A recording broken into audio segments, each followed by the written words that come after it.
I love the fact that the Pfaff Ambition 620 can handle a twin needle.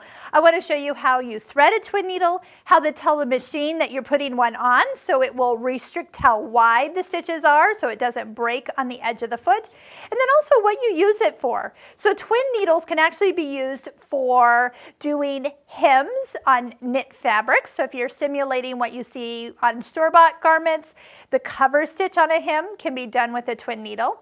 Decorative stitches can be done on a twin needle. Pin tucks, you can actually even free motion quilt. So when you buy a twin needle, there'll be a size on the package. So for example, this one has a 2.0 twin needle. That's the distance between the two needles, 2 millimeters. This one is just not much bigger, but it's 2.5. Gives you an idea that there's sizes even up from here. There's 4.0, there's 6.0. You can use a lot of different sizes in this machine. Usually before I put one on, I'll make sure I'm on a straight stitch, and let's go tell the machine what size we're using. So you're going to arrow over to the settings menu, arrow to the right until this area comes up. Arrow up one time until the highlighted first row shows up. The first one is tension, so if you arrow down, twin needle comes up next. And if you touch OK, that's going to put a little activation color in the box, so that means it's adding it. But now we need to tell it what size. So if you arrow to the side, you can tell it what size of twin needle you're adding. So you can go all the way up to 4 to 6, and we're going to go back down to 2. Now, to set that, go ahead and arrow down all the way to the bottom until the arrows appear at the settings box. Now, arrow to the side, I just go to the right, so we're back on the main one. But look, now we have a picture of a twin needle.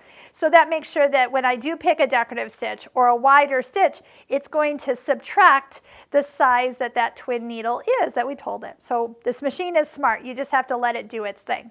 Next, you're going to need a second spool of thread. So I'm going to pull out the vertical spool pin that came with the machine. It's going to sit right up here at the top. Now, if your spool is much bigger or heavier, you might consider a thread stand when you are adding a second spool of thread to the machine. Just make sure your presser foot is up and go ahead and thread the machine like normal.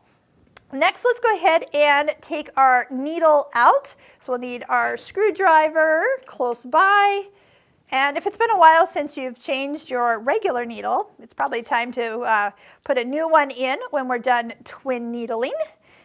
Is that a word? Well, it can be. It sounds like a good word. Make sure you get that needle all the way up as high as it'll go. Gently tighten this screw so you don't over tighten it. That is key here.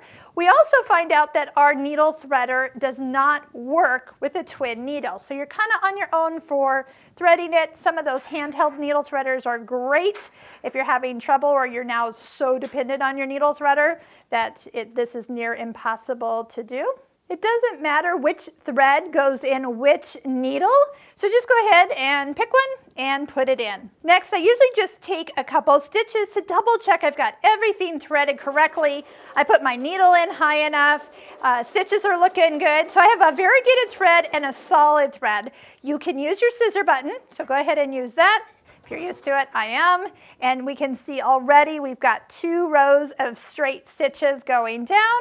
And now I can venture out across our machine. How about 56? I'm just randomly picking a stitch. Now, when we've talked about sewing out a stitch book, what if you sewed out all your decorative stitches and then you went back with a twin needle with some crazy fun thread combinations and you did it again? You're going to notice that when we take a look at what the possibilities are, look at that, that is awesome.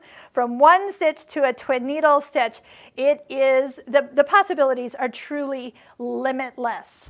When we did stitches for our Pfaff Stitching Cosmos course, this was from a slightly different machine, but you can get the concept is when you put 2 different colors together or try it with different stitches, you are going to get amazing results. So like I said, can you imagine if you tried all your stitches again with a twin needle and see what you're going to get? Because there's no way to know how cool it's going to be until you actually see it stitched out.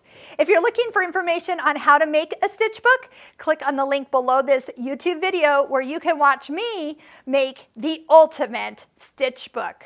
When you turn your machine off and then back on the next day, if you've left your twin needle function on, it is going to pop up with a message to take it off or to remind you that it's still on.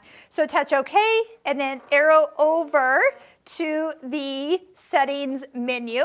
Touch the arrow up, roll down to the twin needle option, touch OK to uncheck that box, arrow all the way to the bottom until the arrows appear next to the tools, and then you'll be back to a single straight stitch. So this is a great function that will allow you not to actually ever break a twin needle, because once you turn that limitation on, it will remember it even after you turn your machine off.